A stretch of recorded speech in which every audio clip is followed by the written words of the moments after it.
On a Nilton Georges qui est avec nous, qui est co-animateur du podcast Couscous Piri et des après-matchs de l'Impact au Cannes FC. Nilton, comment vas-tu? Ça va super bien, toi, Gonzo? Ben, merci, Nilton, d'avoir accepté l'invitation de pouvoir parler un peu de soccer. Je t'ai écouté à quelques reprises, bien sûr, à l'émission à Jean-Charles, et je me suis dit, pourquoi pas lui faire une place à Lara Gonzalez le midi, à l'approche de cette Coupe du Monde qui s'ouvre officiellement demain.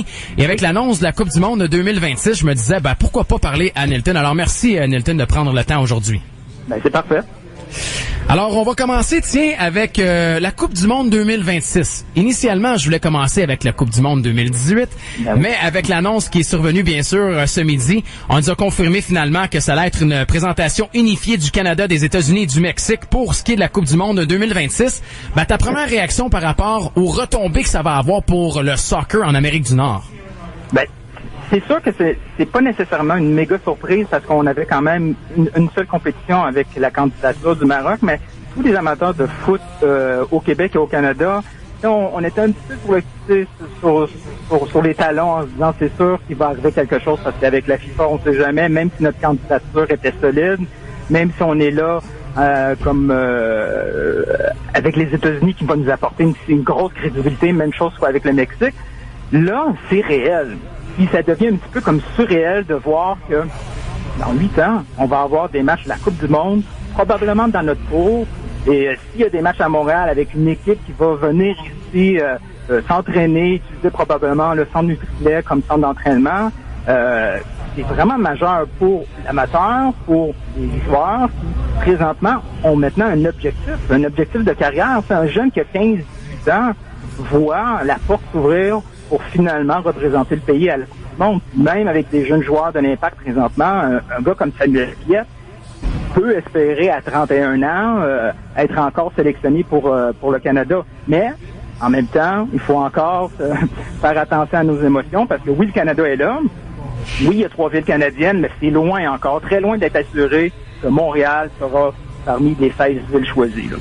On va parler bien sûr de ces possibilités et des matchs qui seront joués. On parle des villes finalistes et tout le reste. Ouais. Mais il y a une chose dont tu as parlé puis qui m'excite grandement, puis c'est les jeunes et la relève. Je veux dire, tous ceux qui commencent et qui touchent un peu au soccer en étant initiés avec l'Impact, en étant curieux avec les matchs ailleurs et tout le reste, comme tu l'as dit, il y aura aussi une préparation et il y aura un chemin qui sera fait en vue de 2026. Et ça peut être majeur au niveau des retombées, au niveau des inscriptions pour le soccer, au niveau du développement également et tout le travail qui sera fait par le Canada.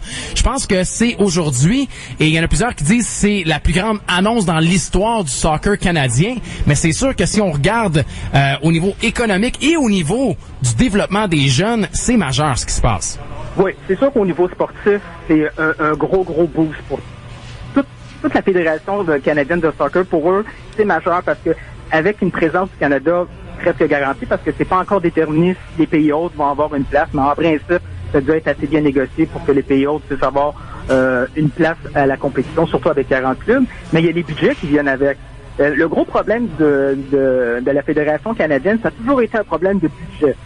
Parce que faire des matchs amicaux, c'est des déplacements en Europe qui coûtent cher. Et s'il n'y a pas des matchs amicaux d'envergure, c'est sûr que ton équipe, sportivement parlant, va avoir de la misère à progresser. Mais là, avec une place comme ça en 2026, il y a l'argent qui rentre au départ pour s'assurer que le Canada fasse une belle figure là, lors de ce tournoi-là.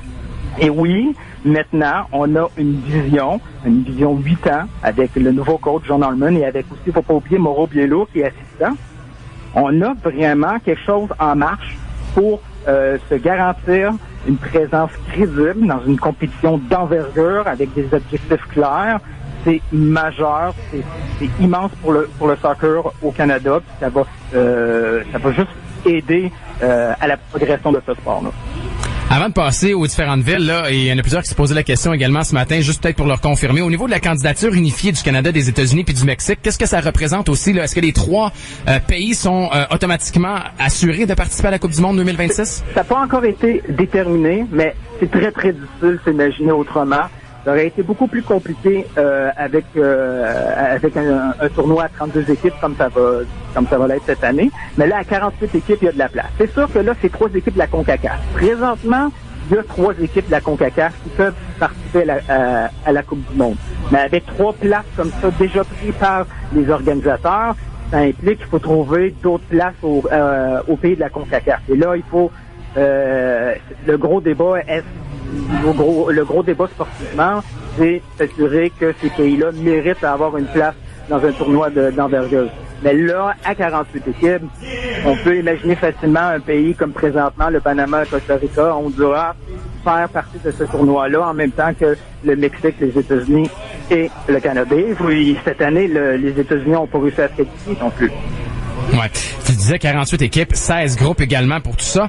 Au total, on dit c'est 80 matchs qui vont être joués en 32 jours. Et là, on parle de 23 villes finalistes auxquelles on compte les noms de Montréal, Toronto et Edmonton. On dit qu'on va réduire le chiffre à 16 dans les prochaines années. Au total, là, si j'ai bien lu, c'est 60 matchs qui seront présentés aux États-Unis, 10 matchs au Canada et 10 matchs au Mexique. Donc, sur 10 matchs au Canada, Montréal, pourrait être gagnant en attrapant 3 ou 4 matchs maximum? Ouais, peut-être un 5e, tout dépendant. Là, ça va dépendre comment ils vont décider de récompenser ces villes-là avec des matchs d'élimination. Est-ce que Montréal pourrait se retrouver avec un match de huitième de finale, huitième de finale et pas seulement un match de groupe? Tout ça va être négocié. C'est sûr, il va y avoir des jeux de coulisses. Mais Montréal a quand même un gros défi devant lui. Déjà, Vancouver a abandonné parce que Vancouver, rapidement, n'a pas voulu donner un chèque en blanc à la FIFA. La FIFA, c'est pas seulement des conditions de stade. Là. On t'en a parlé tantôt, le toit ouvreur, la pelouse naturelle, toute la transformation du stade pour pouvoir recevoir un lot de médias internationaux, ainsi de suite. Il y a aussi tout le volet sécurité. Là. La FIFA, quand elle arrive avec ses gros sabots, ils aiment pas trop payer non plus pour ses gros sabots. Donc souvent,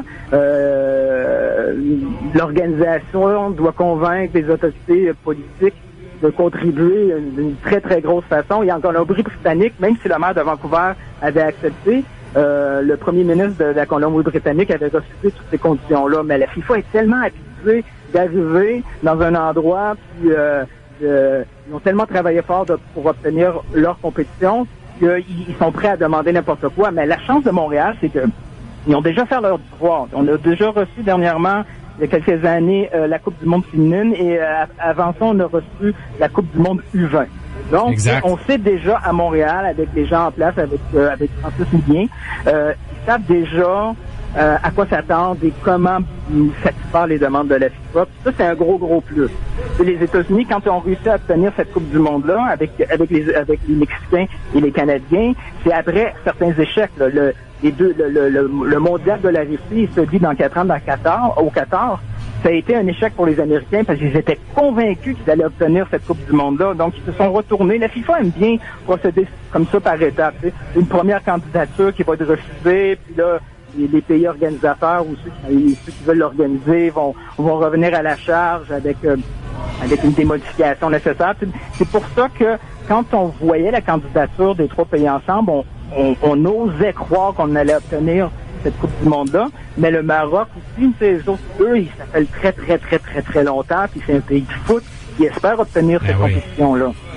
Ben, tu le disais, puis en plus, c'est pas le premier refus pour ce qui est du Maroc. Hey, le temps file, Nelton, mais on aura la chance de reparler de la Coupe du Monde. Mais en terminant, là, quand tu regardes et quand on en a parlé, bien sûr, du stade à ciel ouvert, la surface de jeu en pelouse et tout le reste, les coûts aussi du remplacement du toit du stade, on dit d'environ 250 millions. Si la facture s'élève on dit autour de 500 millions, pour toi, est-ce que tu es surpris de voir que Québec va investir pour rénover autant le stade et pouvoir présenter quelques matchs à Montréal?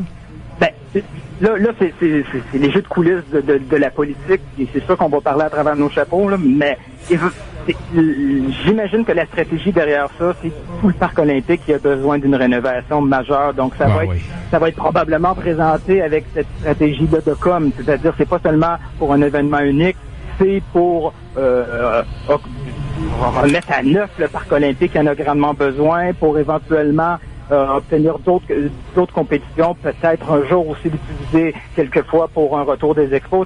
C'est sûr que ça va être proposé à la population avec une vision beaucoup plus large que pour le foot.